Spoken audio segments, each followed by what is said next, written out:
بسم اللہ الرحمن الرحیم۔ السلام علیکم۔ سلطان صلاح الدین ایوبی کی زندگی واقعات کا سلسلہ جاری ہے۔ آج آپ کو بتایا جائے گا سلطان صلاح الدین ایوبی پر جس شخص نے قاتلانہ حملہ کیا، سلطان ایوبی نے اس کے ساتھ کیا سلوک کیا، اسلام کی تعلیمات کے مطابق یا اس کے خلاف۔ کیا ایوبی ذاتی انتقام کا قائل بھی تھا؟ اور ایوبی کے ڈاکٹر نے جو علاج کر رہا تھا اس قاتلانہ حملہ کرنے والے کو، اس کی بہن کے ساتھ کیا اس نے سلوک کیا؟ تو جس نے قاتلانہ حملہ کیا تھا ایوبی پر، 3-4 لوگوں نے مل کر کیا، پچھلے سے بتایا گیا تھا۔ تو ایوبی کسی طریقے سے اپنی پھرتی سے اور اللہ کی رحمت سے بچ گیا، لیکن وہ جو قاتلانہ حملہ کرنے والے تھے، 3 لوگ تو مارے گئے، چوتھا جو تھا وہ زخمی ہو گیا۔ تو ایوبی نے جب اس کے علاج کے لیے اپنے ڈاکٹر کو کہا تو اس نے کہا کہ میری بہن کو منگوا دو، میں اپنی بہن سے ملنا چاہتا ہوں۔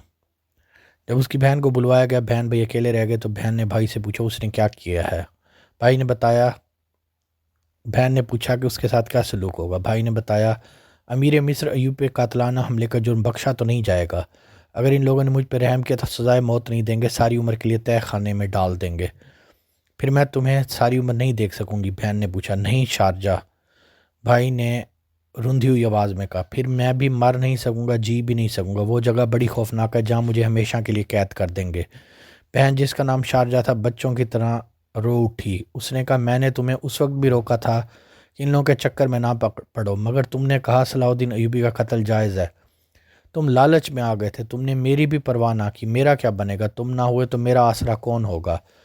زخمی بھائی کا ذہن تقسیم ہو گیا تھا، کبھی وہ پچھتاوے کی باتیں کرتا اور کہتا ان لوگوں کے جھانسے میں آ گیا تھا۔ اس نے یہ بھی کہا صلاح الدین ایوبی انسان نہیں، خدا کا بھیجا ہوا فرشتہ ہے، ہم 4 ہٹے کٹے جوان مل کر بھی اتنا نہ کر سکے کہ اس کے جسم پر خنجر کی نوک سے خراش ہی ڈال دیتے، اس پر زہر نے بھی اثر نہیں کیا، اس اکیلے نے 3 کو جان سے مار دیا اور مجھے موت کے منہ میں ڈال دیا۔ یہ کہنے والے جھوٹ تو نہیں کہتے تھے کہ صلاح الدین ایوبی کا ایمان اتنا مضبوط ہے کہ اسے کوئی گناہ گار قتل نہیں کر سکتا؟ بہن نے کہا تم چاروں مسلمان تھے، اتنا بھی نہ سوچا کہ وہ بھی مسلمان ہے؟ اس نے خدا کے خلیفہ کی گدی کی توہین کی ہے۔ زخمی بھائی کا دماغ الٹی طرف چل پڑا، اس نے جوشیلے لہجے میں کہا تم نہیں جانتی، خلیفہ لازد خدا کے بھیجے ہوئے خلیفہ تھے، جو کچھ بھی تھا۔ بہن نے کہا میں یہ جانتی ہوں تم میرے بھائی اور مجھ سے ہمیشہ کے لیے جدا ہو رہے ہو، کیا تمہارے بچنے کی کوئی صورت پیدا ہو سکتی ہے؟ شاید پیدا ہو جائے، بھائی نے جواب دیا، میں نے اس شرط پر انہیں سارے راز بتا دیا میرا گناہ بخش دیں، مگر میرا گناہ اتنا سنگین ہے جو شاید بخشا نہ جائے۔ اس وقت زخمی کو سو جانا چاہیے تھا اور اسے اتنا زیادہ بولنا نہیں چاہیے تھا کیونکہ پیٹ کے زخم کھل جانے کا ڈر تھا، مگر وہ بولتا جا رہا تھا اور بہن رو رہی تھی، بولتے بولتے اس کے پیٹ میں تکلیف ہونا شروع ہوئی۔ شارجہ باہر جاؤ، کوئی آدمی ملے تو اسے کہو ڈاکٹر کو بلا دے، میں مر رہا ہوں۔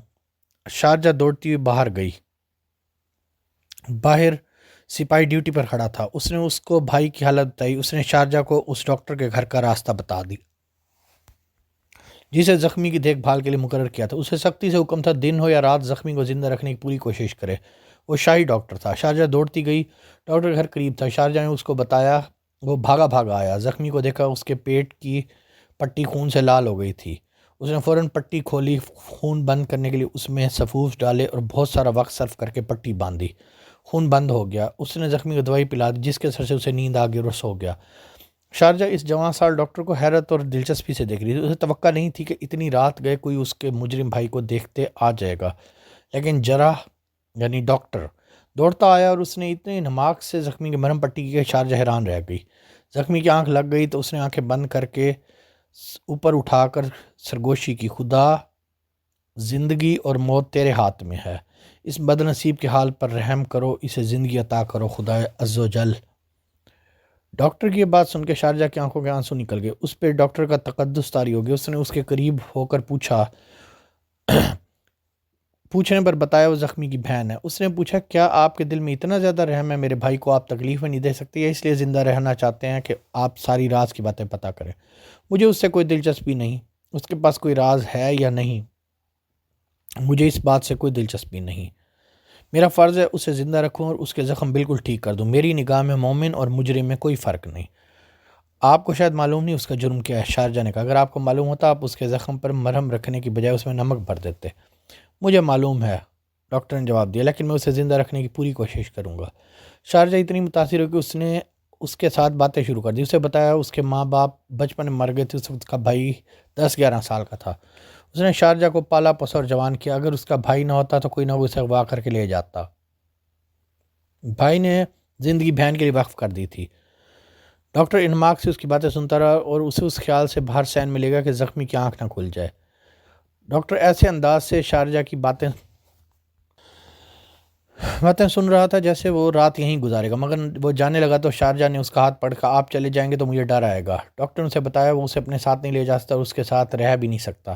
ڈاکٹر گھر میں اکیلا رہتا تھا۔ وہ شارجہ کی خاطر کچھ دیر اور رک گیا اور رات کے پچھلے پیر گیا۔ دوسرے دن کا سورج ابھی طلوع نہیں ہوا تھا، زخمی کو دیکھنے آ گیا تھا۔ اس نے رات والے توجہ سے اس کی مرہم پٹی کی، زخمی کو دودھ پلایا اور ایسا کھانا دیا جو شارجہ کبھی خواب میں بھی نہیں دیکھا تھا۔ اس دوران جاسوس اعظم ایوبی کا سر علی بن سفیان آ گیا، زخمی کی حالت دیکھ کے چلا گیا، لیکن ڈاکٹر نہ گیا۔ وہ شارجہ کے ساتھ باتیں کرتا رہا اور اس کی باتیں سنتا رہا۔ اس روز شام تک وہ 3 بار زخمی کو دیکھنے آیا، حالانکہ وہ صرف دوپہر کو آیا کرتا تھا۔ شام کو چلا گیا تو زخمی نے اپنی بہن سے کہا، شارجہ میری ایک بات غور سے سنو، میری زندگی اس ڈاکٹر کے ہاتھ میں ہے، لیکن میں دیکھ رہا ہوں تمہیں دیکھ کے میرا علاج پہلے سے زیادہ اچھے طریقے سے کرنے لگا ہے۔ میں موت قبول کر لوں گا مگر اسے اتنی زیادہ قیمت نہیں دوں گا جو اس نے ذہن میں رکھ لی ہے۔ مجھے شک نہیں، یقین ہے مجھے زندہ رکھنے کے لیے تمہاری عزت کا نذرانہ لینا چاہتا ہے۔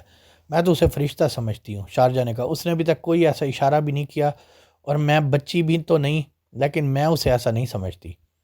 شارجہ کا انداز ایسا تھا جس نے بھائی کو شک میں ڈال دیا کہ وہ ڈاکٹر میں دلچسپی لیتی ہے۔ ذرا ڈاکٹر آیا، زخمی سو گیا تھا، شارجہ جاگ رہی تھی۔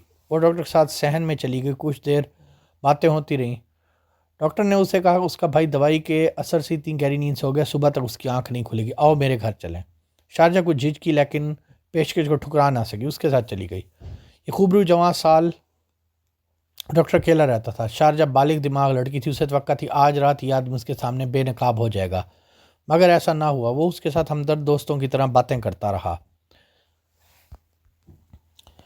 لڑکی کو اس کے اتنے شفقت امیز سلوک نے پریشان کر دیا۔ اس نے بے اختیار اس سے پوچھا، میں صحرا کے دور دراز علاقے کی غریب سی لڑکی ہوں اور ایک ایسے مجرم کی بہن ہوں جس نے مصر کے بادشاہ پہ قاتلانہ حملہ کیا، اس کے باوجود آپ میرے ساتھ ایسا سلوک کیوں کریں جس کی میں حقدار نہیں ہوں؟ ڈاکٹر نے مسکراہٹ کے سوا کوئی جواب نہ دیا۔ لڑکی نے صاف کہہ دیا، مجھ میں اس خوبی کے علاوہ کوئی خوبی نہیں، میں جوان لڑکی ہوں اور شاید میری شکل و صورت بھی اچھی ہے۔ تم میں ایک خوبی اور بھی ہے جس کا تمہیں علم نہیں۔ ڈاکٹر نے کہا، تمہاری عمر اور تمہاری ہی شکل و صورت کی میری ایک بہن تھی۔ جس طرح تم بہن بھائی اکیلے رہے ہو اس طرح میں اور میری بہن اکیلے رہ گئے تھے۔ میں نے تمہارے بھائی کی طرح اپنی بہن کو پالا پوسا اور اپنی زندگی اور ساری خوشیاں اس کے لیے وقف کر دی تھیں۔ وہ بیمار ہوئی اور میرے ہاتھوں میں مر گئی، میں اکیلا رہ گیا۔ تمہیں دیکھا تو شک ہوا جیسے میری بہن مجھے مل گئی ہے۔ اگر تم اپنے آپ کو جوان اور خوبصورت لڑکی سمجھتی اور میری نیت پہ شک ہے تو اس کا یہی علاج ہے، میں تم میں ایسی دلچسپی کا اظہار نہیں کروں گا جو اب تک کیا ہے۔ تمہارے بھائی میں پوری دلچسپی لیتا رہوں گا، اسے ٹھیک کرنا میرا فرض ہے۔ شارجہ رات دیر سے وہاں سے واپس آئی، ڈاکٹر اس کے ساتھ تھا۔ لڑکی کے شک ختم ہو گئے تھے۔ دوسری دن زخمی ڈاکٹر کو دیکھنے آیا، اس نے شارجہ کے ساتھ کوئی بات نہ کی۔ وہ جانے لگا تو شارجہ نے باہر جا کر اسے روک لیا، وہ رو رہی تھی۔ اسے ڈر تھا کہ ڈاکٹر اس سے ناراض ہو کر چلا گیا۔ ڈاکٹر نے اسے بتایا وہ ناراض نہیں، لیکن وہ اسے کسی اور شک میں نہیں ڈالنا چاہتا۔ رات کو جب زخمی سو گیا تو شارجہ وہاں سے نکل گئی اور ڈاکٹر گھر چلی گئی۔ یہ اس کی بےتابی تھی جس پر وہ قابو نہ پا سکی۔ بہت دیر تک ڈاکٹر کے پاس رہی، اس کے ذہن میں کچھ گانٹھیں پڑی ہوئی تھیں جنہیں وہ کھولنا چاہتی تھی۔ اس نے ڈاکٹر سے پوچھا، کیا خلیفہ خدا کے بھیجے ہوئے ہوتے ہیں؟ خلیفہ انسان ہوتا ہے، ڈاکٹر نے جواب دیا۔ خدا کے بھیجے ہوئے نبی اور پیغمبر تھے، یہ سلسلہ رسول اکرم صلی اللہ علیہ وآلہ وسلم پر ختم ہو گیا۔ صلاح الدین ایوبی خدا کا بھیجا ہوا ہے؟ لڑکی نے پوچھا۔ نہیں، ڈاکٹر نے جواب دیا، وہ بھی انسان ہے، لیکن عام انسانوں سے اس کا رتبہ بلند ہے کیونکہ خدا اور خدا کے بھیجے ہوئے آخری رسول صلی اللہ علیہ وآلہ وسلم کے عظیم پیغام کو دنیا کے گوشے گوشے میں پہنچانا چاہتا ہے۔ ایسے اور بہت سے سوال تھے جو شارجہ نے پوچھے اور ڈاکٹر نے اس کے شکوک رفع کیے۔ اس نے کہا، پھر میرا بھائی بہت بڑا گناہ گار ہے، اگر اسے کوئی یہ باتیں بتا دیتا جو آپ نے مجھے بتائی ہیں تو اس گناہ سے بچا رہتا۔ اب تو اس کی جان بخشی نہیں ہو جائے گی، ڈاکٹر نے اسے بتایا۔ اگر صلاح الدین ایوبی نے کہہ دیا کہ اسے زندہ رکھنے کی کوشش کرو تو اس کا مطلب اسے سزا نہیں دی جائے گی۔ اسے چاہیے کہ گناہوں سے توبہ کر لے، مجھے پورا یقین ہے اسے کوئی سزا نہیں دی جائے گی۔ میں ساری عمر صلاح الدین ایوبی کی اور آپ کی خدمت میں گزار دوں گی۔ شارجہ روتے روتے کہنے لگی، میرا بھائی بھی آپ سب کا غلام رہے گا۔ وہ جذباتی ہو گئی۔ کیا وہ زندہ رہا یا ایوبی نے اس کو پھانسی دے دی؟ آنے والے حصے میں بتایا جائے گا۔